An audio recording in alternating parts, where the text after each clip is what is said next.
Finish this. We have again, it's a big fortune. We have with us our very, very dear sister, Gopi. She's so generous and kind-hearted. She always, with the tick of the phone, says yes. This is the fourth talk from her side. So fortunate. And Sister Gopi, I'll just introduce you for the people who are new because we always have new people. So Sister Gopi is in knowledge since almost more than 40 years, 1979. And she's though born in Africa, but educated in the UK. And she has almost surrendered her life now fully for Brahma Kumari since the 40 years, as I mentioned. Her primary attention has been on the spiritual empowerment of young adults. And she has overseen the growth of something called International Youth Forum, which we have at Brahma Kumaris from the UK. And she has coordinated these since the early 90s. And again, as usual, I'll say a few words first about Sister Gopi and then a few words about tolerance, a small poem which I have started writing of late. And Sister Gopi told me, yeah, it's a good profession for me in future. So jokes apart, I'll just say about Sister Gopi. Being the IYF, the International Youth Forum coordinator, she's very well known far and wide because she's kept always the Almighty by her side. So she's well known far and wide. She's kept Almighty by her side, which in turn has kept always Maya aside. She indeed is so humble with no trace of pride. And with her insightful talks, she takes us on this beautiful ride.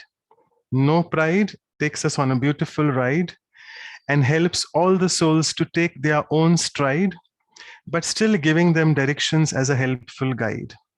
So it's their journey, they have to take their stride, but she's there as a guide still. And let me just speak a few words about the value of tolerance before we move on to Sister Gopi's talk. Today we go on this journey to stance, to learn a bit more in depth about tolerance, stance and tolerance. It will indeed give us a wonderful chance to look within and go inside to enhance and realize that there's a reason for everything in life. It's not just by chance. So let's try to have this wonderful chance, go inside to enhance. And this talk is happening today for a reason, not just by chance. So I'll stop sharing. And again, thank you so much, Sister Gopi. Welcome. And over to you. Thank you. And good evening to everyone in Bharat. And wherever you are, good morning, good afternoon. I understand there's an international audience. Before we go on, I'd like you all to meet somebody. Paulina, can you come for a moment? I work a lot with young people, as you know, and I'm always fascinated to understand how young people see things. So today, Paulina, who's been helping with the technicalities of this, I asked her, can you define what tolerance is for me, please? And she very slowly uttered these words. And so she's going to utter those words to you now. Say hello. Hello.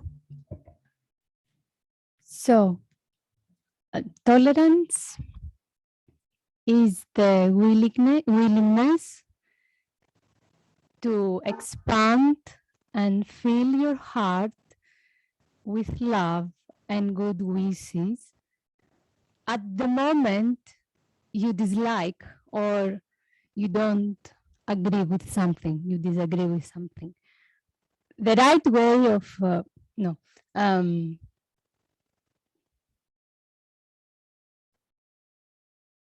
when you tolerate in the right way, spirituality comes in. Om Shanti. Did you enjoy that? Isn't that just so simple and beautiful? It's such a simple act of expanding your heart when you're feeling uncomfortable. So before we move on to the subject, I want to just take you into a little reflection on this. You've been sitting for an hour, and there's obviously places in your body that feel uncomfortable or don't feel tense. So just wherever you're sitting, just sit upright.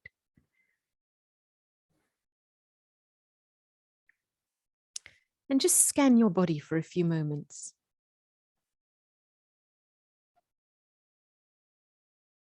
There may be some tension in your stomach, shoulders, feet.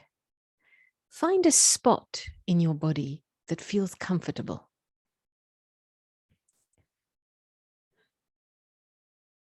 Where in your body do you feel well? Clear, light, comfortable. Just locate that spot. And locate that place of energy in your body.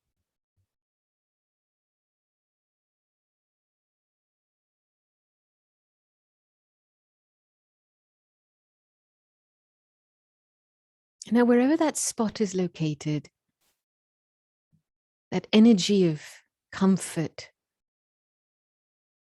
allow that energy to expand into the rest of your body.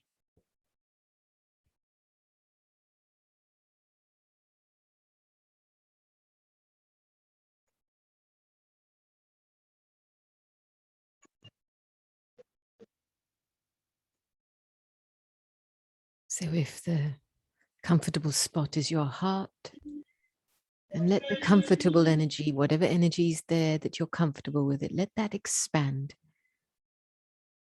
throughout your whole body.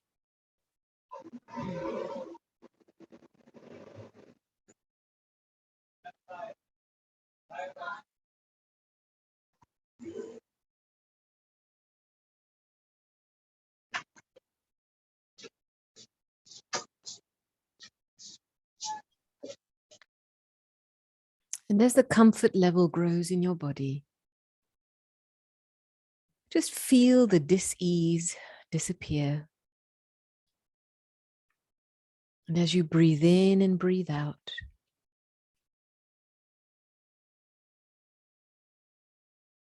breathe away any hidden tension.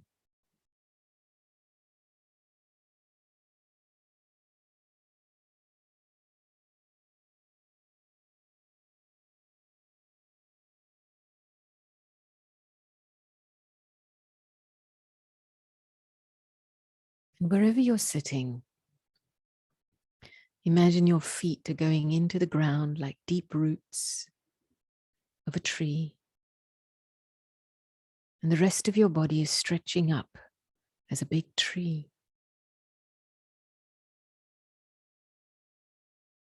And the roots are filled with light. And they're extending into the tree.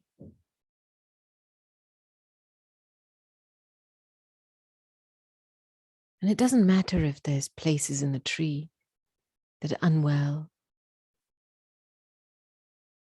or diseased. You as the light are much bigger.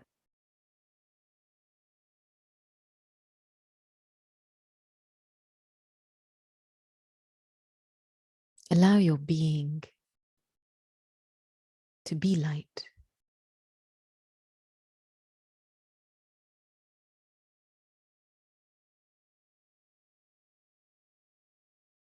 Allow yourself from the roots to the top of the tree to become light.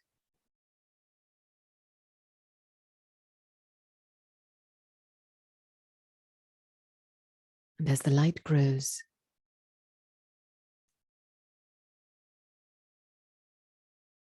the darkness diminishes.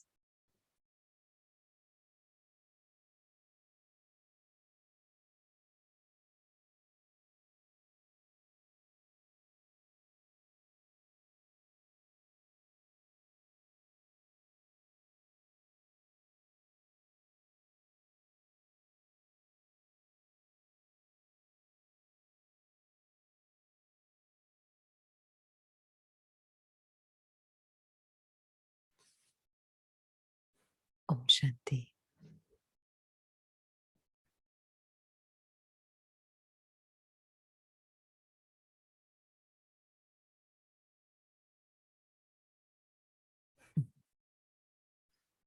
We can talk about tolerance at a conceptual level, at a theory level, and yet at a level of practice, it's so simple. It's the act of expanding in goodness and in love. It's really simple. It's just an act. Any power is always just an act, but an act with some kind of energy. And of course, you know, some people talk about or have the understanding of tolerance as suppression, which is having to put up with something. But that's not tolerance. That's not the real definition of tolerance. And it's a heavy word, tolerance, and that's why I like to call it an act of love. In its very simplest definition, tolerance, the act of love. Tolerance, the act of understanding. And the act of equanimity, staying equal in all of life's polarities. So if it's an act, then how active am I in these acts? And this is where I want to just stop and just give you 3 questions to consider. So if you've got pen and paper, you're going to need it now. And I'm going to just ask Paulina to put the questions up on the screen for you. And we'll start with question 1.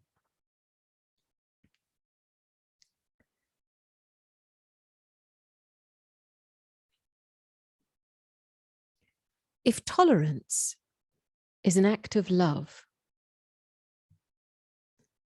and the question is, where in your life, or what in your life right now needs more acts of love?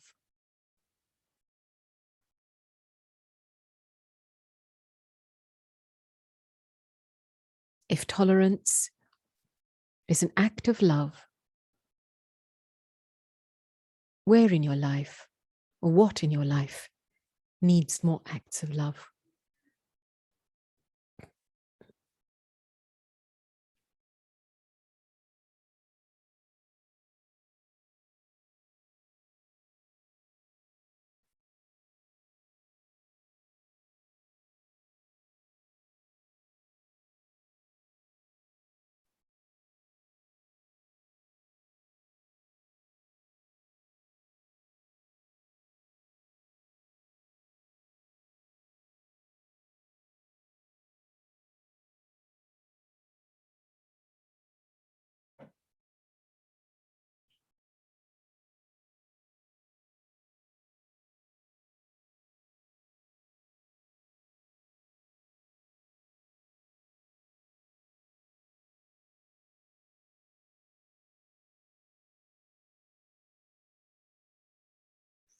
Question 2.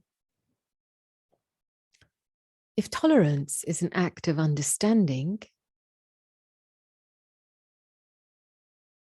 what aspects of yourself or your life do you need to understand more?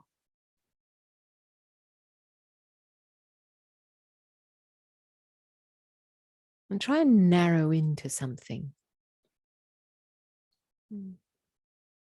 If tolerance is an act of understanding, then what aspects of yourself or your life do you need to understand more?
And question 3.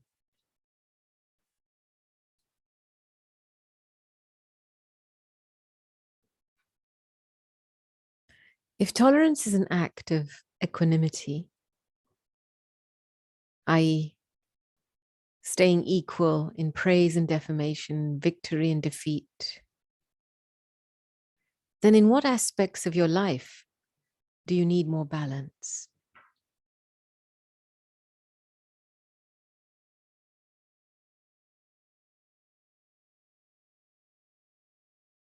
If tolerance is an act of equanimity, i.e., staying equal, whether there's praise or defamation, victory or defeat, sorrow or happiness, then in what aspects of your life do you need more balance?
Okay, thank you.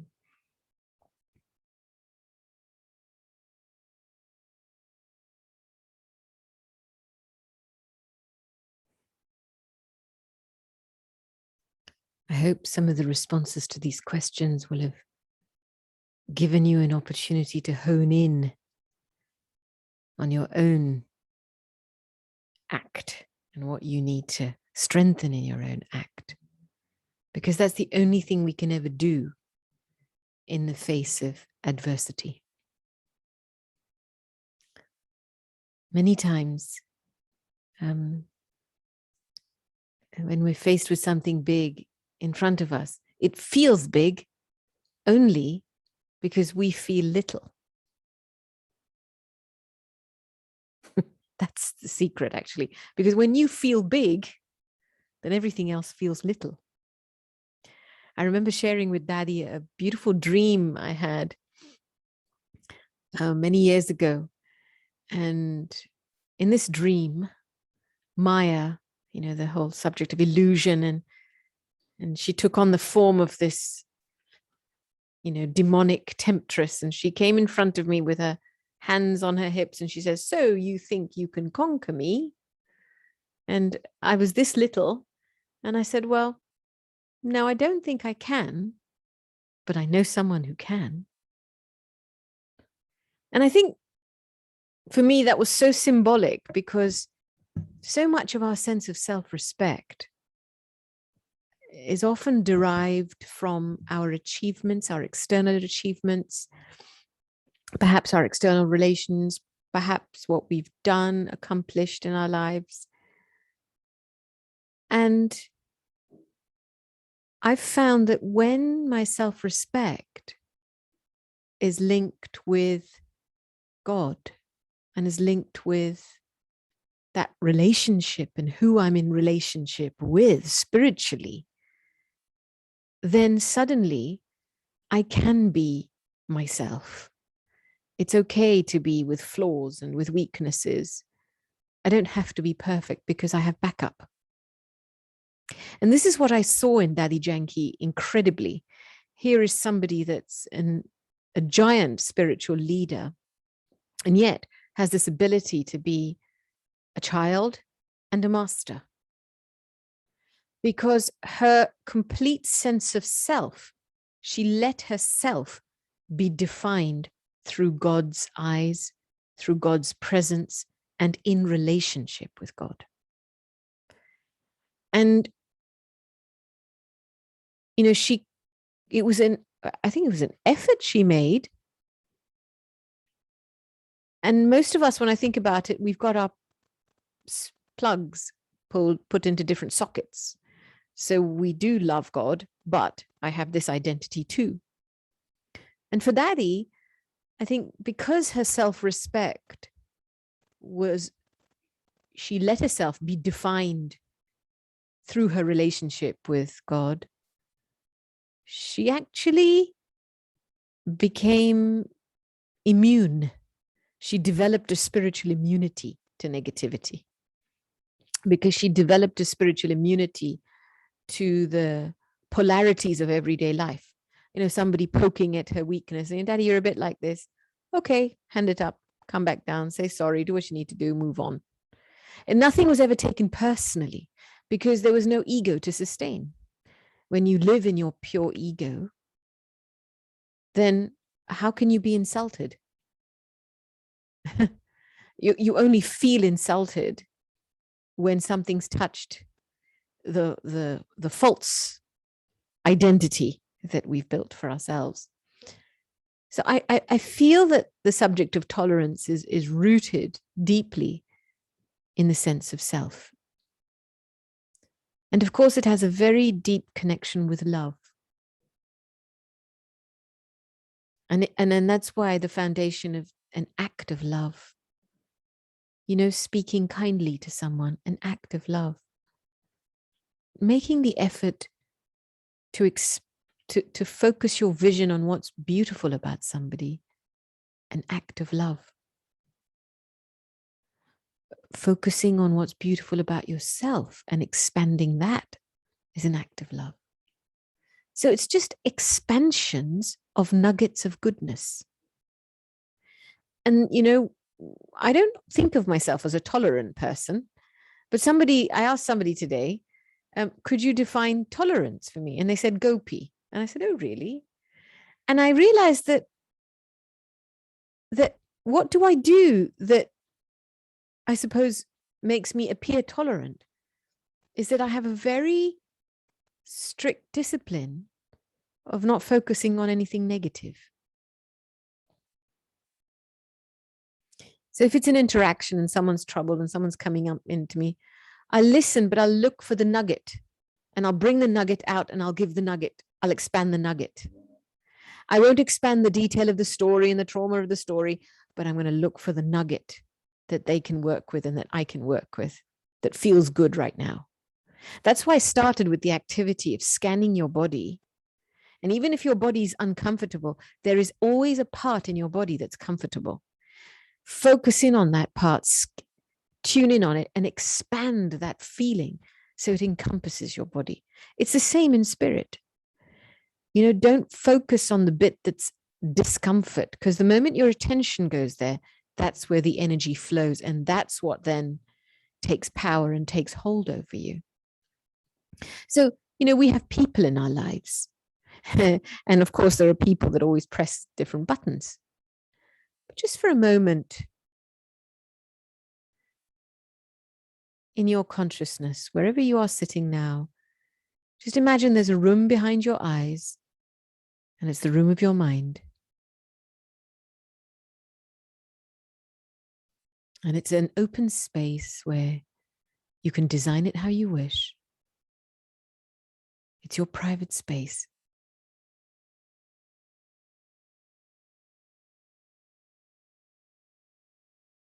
I'd like you to invite somebody into your room that perhaps you don't have a fully comfortable relationship with. So you hear a knock at the door, you go and open the door, and that person walks in.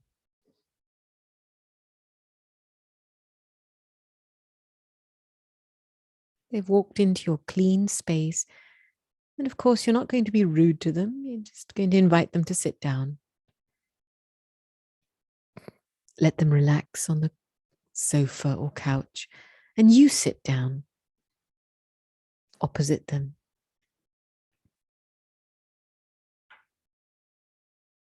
And just let them relax, and you relax in that room. And then slowly, As you look into that person's eyes and being,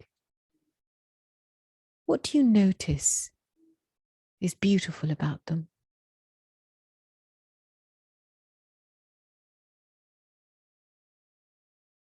They're relaxed in your room. There's nothing to hide. They can be themselves. As you look into their being through their eyes, what do you notice is beautiful about them?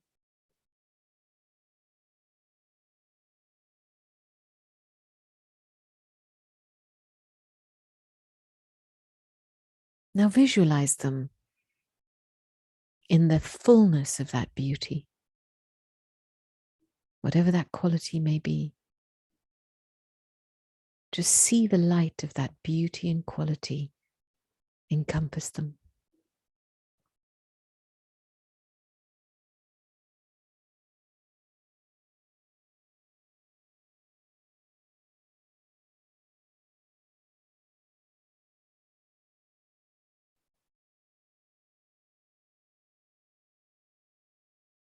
And the light of that beauty fills your inner room.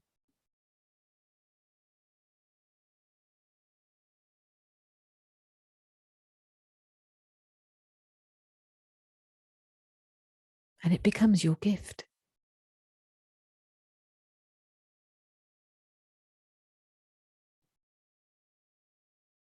You haven't said anything to each other.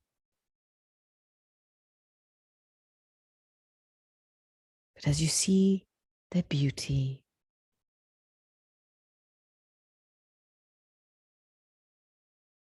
your eyes look upon them with love.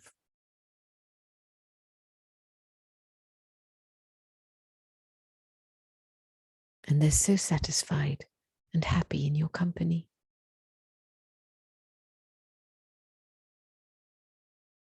And then they're ready to leave. You walk them to the door and thank them for the gift they've given you.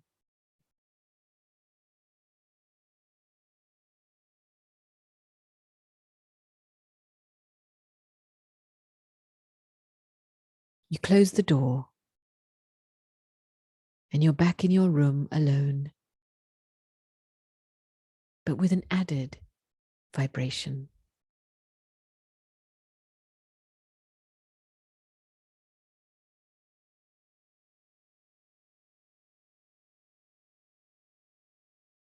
This is an act of love.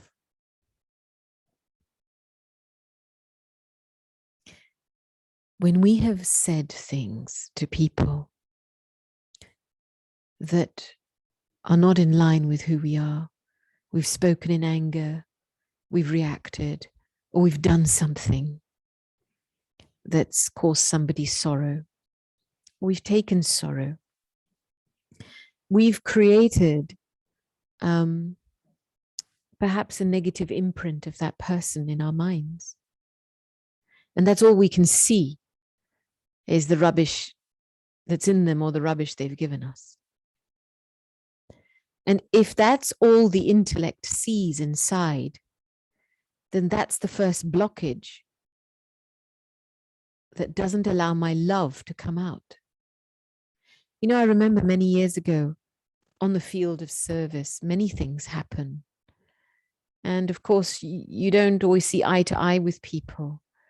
And I remember in one particular service project, the person I was very closely working with was very uncomfortable with a few things I'd done. And they'd written me a long email to say, you did this was not right, you have a big ego, this was not right, this was not right. I mean, pointing out all my defects and weaknesses. And I didn't know how to reply to that email. I remember printing it off and thinking, okay, so here's a long list of it. How do I reply to this? Do I reply to it word by word? Do I prove myself? And in that moment, when I just went into silence, I thought, well, no, just print it out and take it to daddy. I mean, it takes guts to reveal what somebody has said about you to somebody else. So I printed it off. It was about 3/4 of a page long. in English, and I took it to Daddy Janki, and she was in her bedroom and she took the email. She reads English really well. She used to read English really well. And I sat down by her feet and she was reading the letter. And I was bracing myself. I thought, okay, Gopi, Daddy's reading your letter. She's reading all your defects. She's reading your weaknesses. So brace yourself for a correction. And here I am making myself strong, saying, okay, you brought the letter to Daddy, so you've got to face the music now. And after about 5 minutes, she pulled down her spectacles and she looked at me and she waved the email at me and she says, if you're going to keep any of this in your mind, then what Baba has given you, what God has given you, isn't reaching that soul. And it was such a beautiful response because I realized that so much of my practice, my spiritual practice, is receiving from God, receiving God's love, cultivating peace, cultivating beauty in my life. And if mentally I choose to hold on to someone's rubbish in my mind, then all this richness I have inside me isn't reaching them. And I've created the roadblock. And so it will just sustain more and more complaints about me, because when people are complaining about me, what they're saying behind a complaint is only one thing: I'm not getting love from you. That's what they're saying. I'm not the recipient of what you're receiving from God in your life. And that was such a fundamental lesson for me. Everything starts here, and everything can be solved from here. You don't even need to actually come into a verbal apology with somebody. Of course, if that moment occurs in the drama and you can do it, it happens gracefully, it will manifest that moment, but you don't have to artificially contrive it or manipulate it. And so, I've gone and said sorry, so I'm okay. But actually, you're still holding on to the rubbish in your mind. So, we have a lot of etiquettes that keep us in good manners, but we're still, kya kehte hain, Hindi mein sar raha hai andar, it's still getting more and more rotten inside. So for me, it's so important to, the act of love begins when I start to see someone differently and feel someone differently here. And that's very, very important. And so this very simple exercise of just inviting someone in your room, just letting them be comfortable. And you will have noticed when that person entered your room, you felt a bit uncomfortable because that's the energy that exists with you and them. It's okay.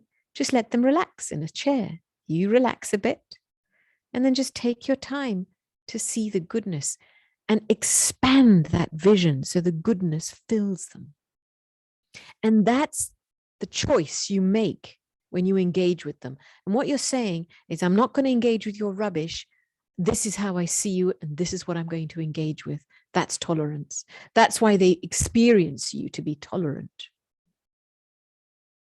It's a bit like, a mother's vision for her child. Doesn't matter what the child's like, she can see the nugget. And so she can, everything else is like, okay, fine. Just water under a bridge. So it's pretty much the same, I feel. It's what I am choosing to engage with, to speak about, to work with. My act of love in each moment, each relationship, especially here. And, when I bring it down to something that simple, it's doable. Because it's not about the other person at the end of the day.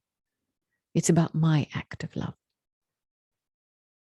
And increasing my activity of love. Because that's always the foundational challenge, isn't it? I remember many, many years ago, about 30 years ago in high school, and it was southeast England. It was a time when there's not many Indians around. I was in a conservative private school. I was the only Indian in that school. And I just arrived from Africa, and I had no language for bias, racial prejudice or racism. I had no language for it. I was so innocent and naive. I didn't even have a concept for it. So here I am arriving into school in England that has very limited understanding of where I come from. They think I come from the jungles in Africa because nobody knows a lot about Africa in those days. And then I'm faced with a lot of what now I understand to be racism, racial behavior, prejudiced behavior. But at that time, I didn't understand why these three people especially would do silly things, lock your books up, take your stuff away, weird things. And I remember one day, and of course I had my own meditation practice at that time, remember? And I remember one day thinking, well, if I don't understand what they're doing, then surely they mustn't understand what they're doing. So I thought, well, maybe they just need a lot of good wishes. So I remember dedicating every morning, 6 to 6:30 in the morning, to sending these three people especially that would give me a hard time, just a lot of love and good wishes, just this real feeling from the heart. May you wake up well, and a real sense of love and goodwill towards them. And it was a half-hour dedicated time I gave to that, to feeling good wishes in my heart. And I did that for a month and a half. And what I noticed over a period of time is their attitude started to change towards me. And the three people that probably gave me the hardest time, in about a couple of months, became three of my best friends, two of which I still remain in contact today. And I realized how important that time I gave to myself to cultivate and to give expression to my love as an act of good wishes, giving time to that practice, helped to transform the attitudes of people in my life. You can't just, it's not something that's done by and by away. It's an activity you have to do. Just like you have an activity to eat, you have an activity to drink, you have an activity to play sports. This is a spiritual, conscious activity you have to invest time in. And when that investment is made, and in that half hour, whatever it is, you really experience yourself as an embodiment of good wishes. That's what's changing the game out there. That's what's going to start to manifest the changes in attitude, the changes in reactions, the changes because attitudes change attitudes. So I do feel that perhaps that's why I asked you the questions at the beginning. If tolerance is an act of love, where in your life do you need to increase more acts of love? Give time to those acts so that you start to embody the feeling that you want to see in your relationship. And the last question about equanimity is very deeply linked. Balance. There's this wonderful expression, balance brings bliss. Love, being loving in nature. The experience of spiritual love is very objective. The experience of physical love is subjective. That's why physical love can be selfish, because it's around an object, it's a person. And when it becomes selfish, you end up polarizing things in your life. Any form of love that's object-centered or subject-centered, it excludes other things in your life. It just creates an exclusive, and then people don't feel they have access to you. You're not energetically available to everybody in your life because you've made someone or something a focus, especially physically. That's what I found. And then, of course, when you get subjective and then you get attached, you get obsessive, you get possessive, all of those dynamics take over, which get talked about as love, but it's a corrupted love, because real love is objective. It creates a sense of space, freedom, a sense to really watch something grow as it is and what it is. And I remember many years ago, Daddy saying to me, I understand you, but you don't understand yourself. And I said to her, you're right. You're absolutely right. And I thought, yes, I've been doing so much in my life, and I know that there's a stock of love there, but the love isn't activated because I haven't stopped to understand myself in what I'm doing and why I'm doing what I'm doing, to join up the dots and to see perhaps the hidden wisdom with which I'm operating in, or to see the little quirks that are getting in the way. So I do feel that self-understanding creates self-love. And that's the balance. The balance is the self-understanding, is the focus on the self. We are masters and experts in externalizing our focus, and yet internalizing our focus to just understand ourselves and treat ourselves a little bit more kindly. You know, I remember for many years, you override what your body tells you. And if you override something too much, it comes with a cost. And now balance means when the body's telling me something, the act of love is to listen to it and to give it what it needs in that moment. That's my act of love for the body. And I suppose that's what I saw in Daddy, but it took me a long time to learn it. I never saw her rushing her body in any way. There was always she had like a measured pace with everything she did. Whether she ate her medicine, it was a pill she had, just quietly, like she's feeding, it was an act of love, just giving herself medicine. Everything she did was an act of love. That's why she's probably going to be worshipped. That's why she became worship worthy. And I think that's the same for our lives. You know, we handle ourselves in very, I think, ordinary and, you know, unroyal ways. And I think when we handle ourselves with love and value and respect, that's the dynamic we create in our relations with others. So yeah, tolerance in its simplest form, it's expanding, an act that expands goodness and love. It's really simple. So either you see something good, you speak about something good, or you do something good. But it amplifies the goodness and minimizes the badness. And just in that ratio, you change the energy in a situation. You know, when someone comes to me and they're talking about how bad they are, and I say, well, have you thought about this? And have you thought about this? And have you thought about this? And you can do this, and that's possible. And in 2 minutes, the mood and atmosphere has changed. That's tolerance. You're expanding goodness. And that's a very conscious decision, and it's a conscious act and effort. Yeah, I'm very alert to that, because if I don't do that, I know how easy it is to absorb somebody else's rubbish. And that's when you let yourself get suppressed. And then you say, oh, I have to tolerate this and I have to tolerate that. And we don't tolerate anything. That's not what tolerance is. So I'd like to stop there and see if there's anybody who'd like to share anything. If anybody has any questions.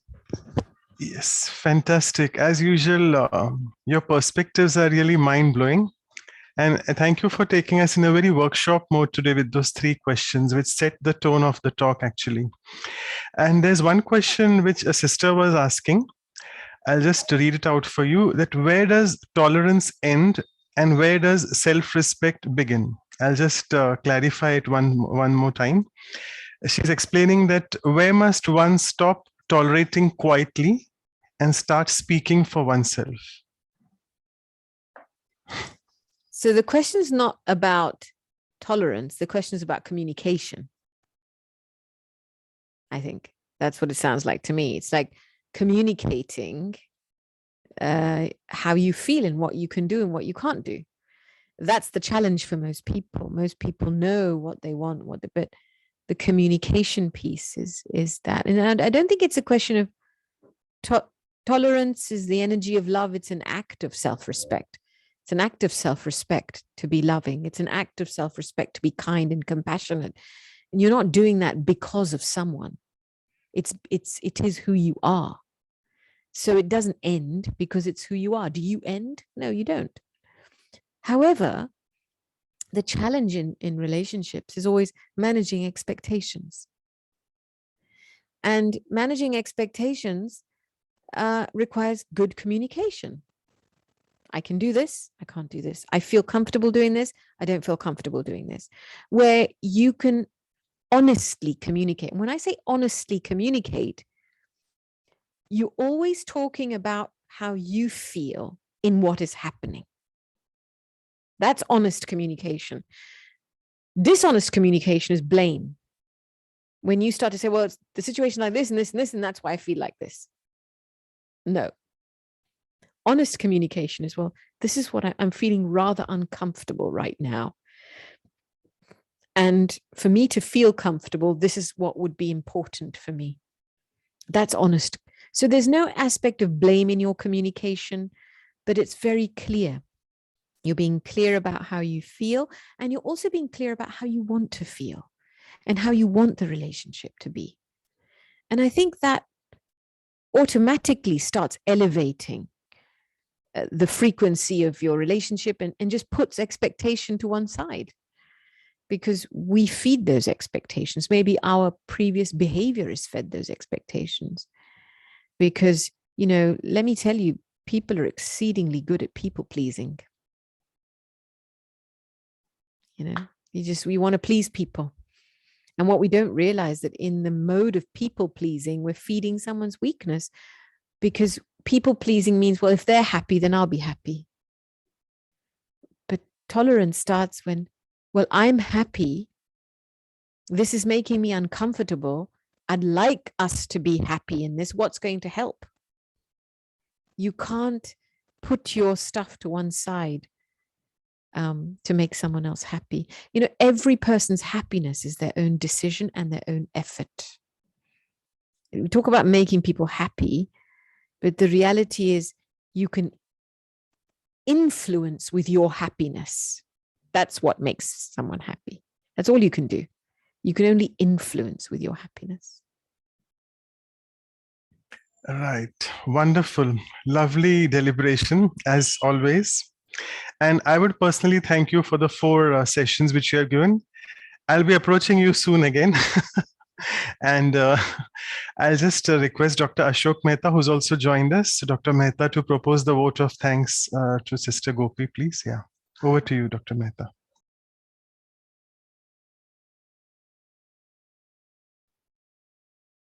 Happiness unlimited. That's what Gopi Ben is. You're sweet. We were so happy to see you and to see your smiling face. And everything that you say just goes through us. Thank you very much, Gopi Ben, for sparing your valuable time and sharing your beautiful thoughts with us. And I like your English, your Angrez English. Thank you. Thank you, Ashok Bhai. Yeah. Thank you so much, Dr. Ashok Mehta, for your honest opinions. And let me just share the screen, and I'll do a few quick announcements, and then maybe Sister Gopi will take us in the concluding meditation. I'm sorry, I'll just go quickly on this. Yeah. Yes. So, yeah. So continuing with our series. So, you know, we are starting the month of purity. We are already in the month of purity, actually.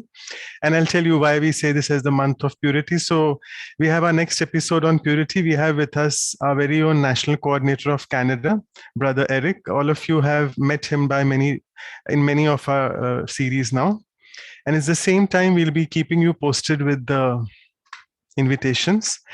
And it's our very dear Dadi Prakashmani, who was a very dear former administrative head of Brahma Kumari's organization. And it is her, what we call the day of ascension or day of becoming Avyakt on the 25th of August. So in view of that, we have this special Raksha Bandhan Yoga Bhatti. And this is one of our special events for the Values for Life series. So we have two speakers with us, Sister Aruna and very dear respected Sudesh Didi, who's the European director. So we'll again post you up all those. And Raksha Bandhan is around the corner. It's exactly 1 week from now. So next Sunday, we'll be doing this. And as usual, our next workshop on purity after the talk is on the 28th of August, and it is with Sister Wadi from Miami, yet another senior Brahma Kumari sister, and she'll be sharing her thoughts. And as usual, this elusive calendar which we have about all the events, which we post you all in your emails as well. So please keep a track of the events so that you all don't miss out on those. And you can keep in touch with us and mind well all the workshops. If you have missed out on anything, Anu sister is very kind enough in the emails. She'll be sending you this on, this is the website omshanti.tk/workshops. So with this, I'll just stop sharing the screen. And Sister Gopi, you want to do a little bit of meditation on tolerance? Is that okay? Or Sure. yeah, okay, thanks. So wherever you are, sit up straight and relax.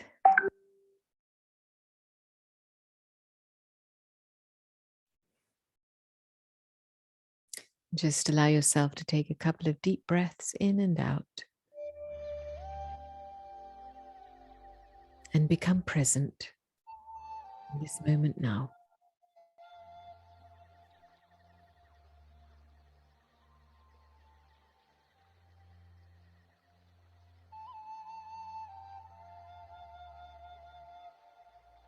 Over these last couple of hours, something has touched your heart.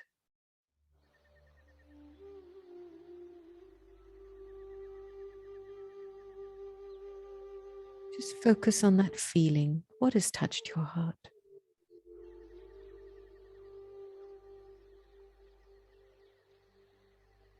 What has touched your mind, your heart?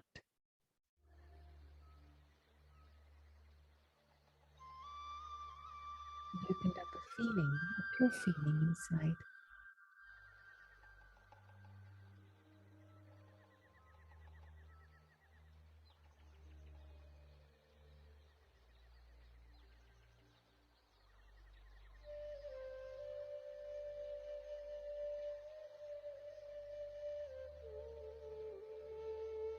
Now just tune into that inspiration, that feeling, that touching. And just let it expand from your heart into your whole being.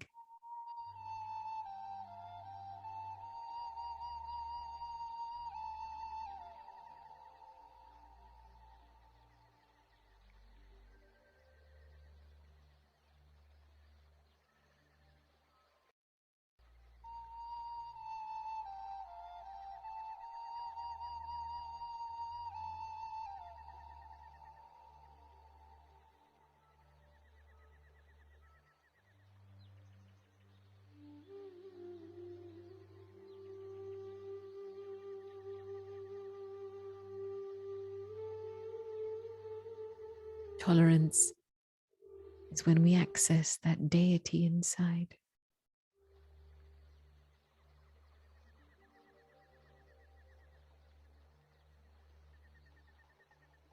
The deity of happiness, the deity of love.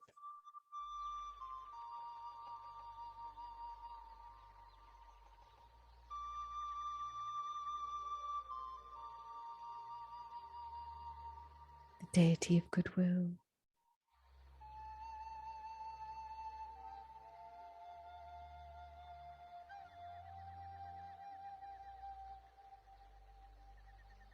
The deity of generosity.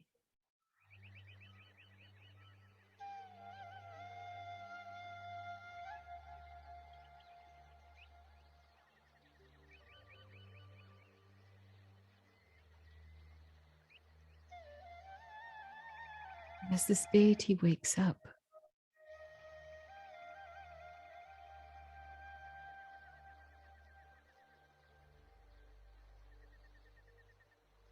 it brings with it a pure vision,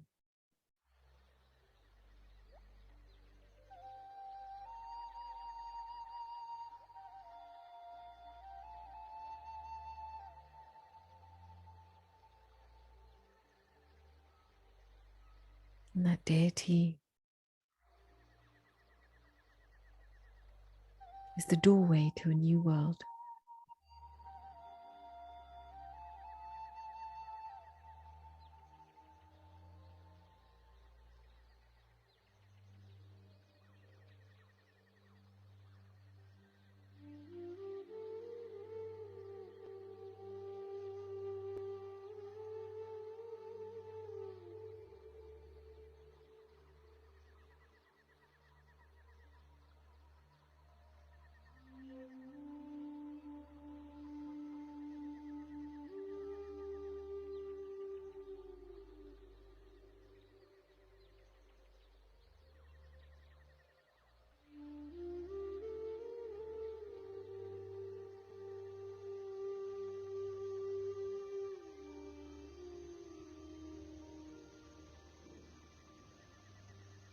As we see with the grace of the deity, act with the grace of the deity,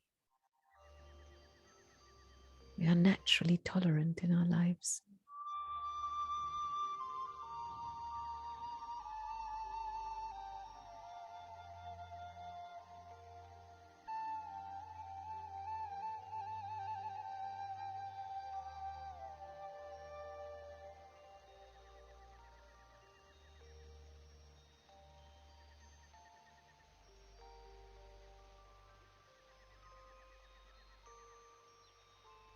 And every step we take in our life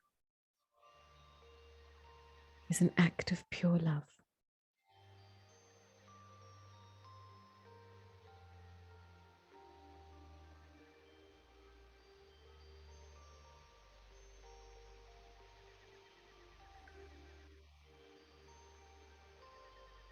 So stay in tune with this deity inside and make it your best friend.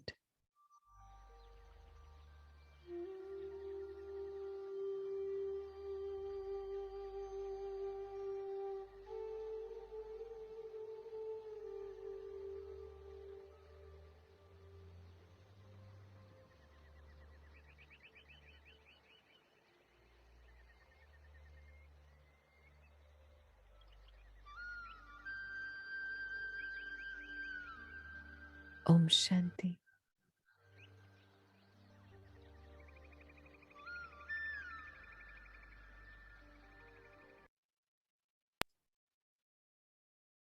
So thank you so much, Sister Gopi.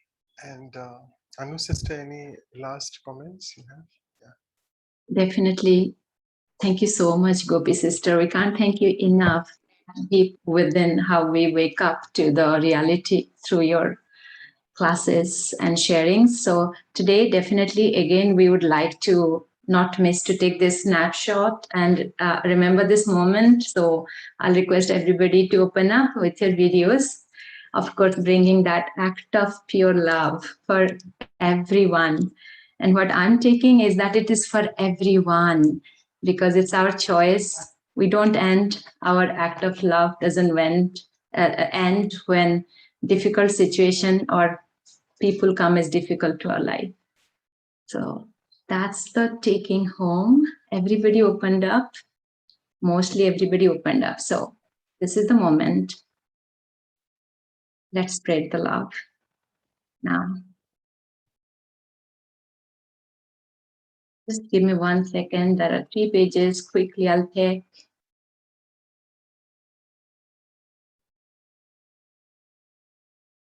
Okay. I got it. That's beautiful. Thank you once again, Gopi sister and everyone. Bye. Good night.